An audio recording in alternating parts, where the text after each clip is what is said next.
പാലത്തായി പീഡനക്കേസിലെ ശിക്ഷാവിധി കോടതിയിൽ നിന്ന് ഉണ്ടാകുന്നു എന്നാണ് മനസ്സിലാക്കുന്നത്. കുറ്റക്കാരനെന്ന് കണ്ടെത്തിയ BJP നേതാവ് അധ്യാപകനായിരുന്ന K. പത്മരാജനുള്ള ശിക്ഷാവിധിയിലേക്ക് തലശ്ശേരി പോക്സോ കോടതി കടക്കുന്നു എന്ന് വേണം മനസ്സിലാക്കാൻ. 10 വയസ്സുകാരിയെ പീഡനത്തിന് ഇരയാക്കി എന്ന കേസിലാണ് BJPയുടെ പ്രാദേശിക നേതാവും BJPയുടെ അധ്യാപക സംഘടനയുടെ ജില്ലാ നേതാവും ഒക്കെ ആയിരുന്ന പത്മരാജൻ കുറ്റക്കാരനാണ് എന്ന് കോടതി കണ്ടെത്തിയത്. അതിൻ്റെ തുടർച്ചയായി ഇപ്പോൾ കോടതിയിൽ നിന്ന് ശിക്ഷാവിധി ഉണ്ടാകുന്നു. കോടതി നടപടികൾ ആരംഭിച്ചു എന്ന വിവരമാണ് ഇപ്പോൾ വരുന്നത്. എന്തായിരിക്കും ശിക്ഷ എന്ന കാര്യത്തിൽ അല്പസമയത്തിനകം വ്യക്തതയുണ്ടാകും. നടപടിക്രമങ്ങൾ ആരംഭിച്ചിട്ടുണ്ട്. പ്രതിഭാഗം അഭിഭാഷകനും ജഡ്ജിയും തമ്മിൽ വാക്കേറ്റമുണ്ടായി എന്നൊരു വിവരം കോടതിയിൽ നിന്ന് ഇപ്പോൾ ഫെലിക്സ് പങ്കുവയ്ക്കുന്നുണ്ട്. ഭാര്യ ആത്മഹത്യ ചെയ്താൽ ഉത്തരവാദി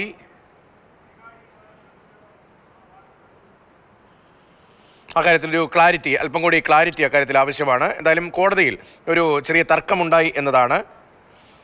കേസിന് പിന്നിൽ SDPI എന്ന പത്മരാജന് വേണ്ടിയുള്ള വാദം കോടതിയിൽ ഉണ്ടാകുന്നു.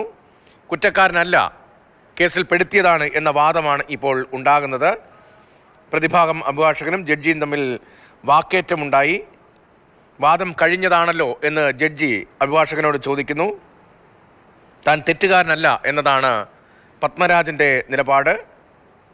പാലത്തായി പോക്സോ കേസിൽ ശിക്ഷാവിധി ഉണ്ടാകാൻ പോവുകയാണ്. നടപടിക്രമങ്ങൾ പൂർത്തീകരിച്ചിരുന്നു. അതിനെ തുടർച്ചയായി ഇന്ന് ശിക്ഷ വിധിക്കുമെന്ന് കോടതി വ്യക്തമാക്കുകയും ചെയ്തതാണ്. അതിനിടയിലാണ് കോടതിയിൽ ചെറിയ തോതിൽ ഒരു തർക്കം ഉണ്ടായത്. പ്രതിഭാഗം അഭിഭാഷകനും ജഡ്ജിയും തമ്മിൽ വാക്കേറ്റം ഉണ്ടായി എന്നതാണ് മനസ്സിലാക്കുന്നത്. CK വിജയനുണ്ട്. വിജയൻ, കോടതിയിൽ എന്താണ് സംഭവിക്കുന്നത്?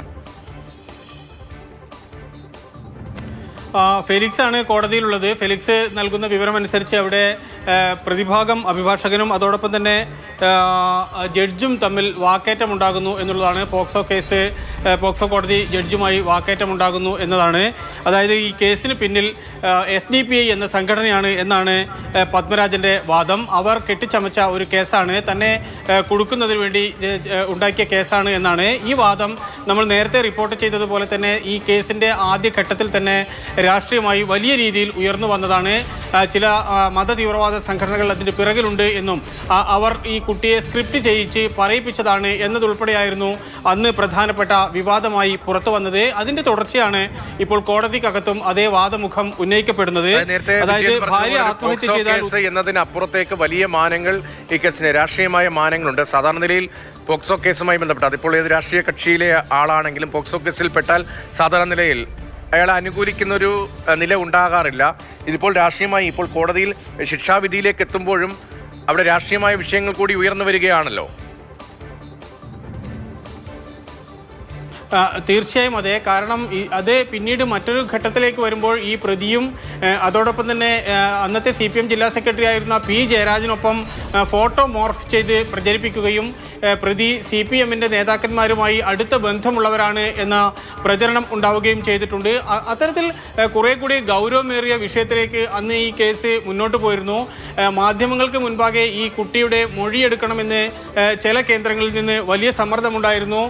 ഞാൻ ഉൾപ്പെടെയുള്ള അന്നത്തെ മാധ്യമപ്രവർത്തകർക്ക് മുൻപാകെ ഇത്തരത്തിൽ ചില സംഘടനകൾ അതിൻ്റെ നേതാക്കന്മാർ സമീപിക്കുകയും ഈ കുട്ടിയുടെ മൊഴിയെടുക്കുന്നതിന് വേണ്ടി അല്ലെങ്കിൽ ബൈറ്റ് എടുക്കുന്നതിന് വേണ്ടി സൗകര്യങ്ങൾ ചെയ്തു തരാം എന്നതുൾപ്പെടെയുള്ള വലിയ രീതിയിലുള്ള നിർബന്ധങ്ങളും അല്ലെങ്കിൽ അത്തരത്തിലുള്ള ശ്രമങ്ങളും തന്നെ ഉണ്ടായിരുന്നു.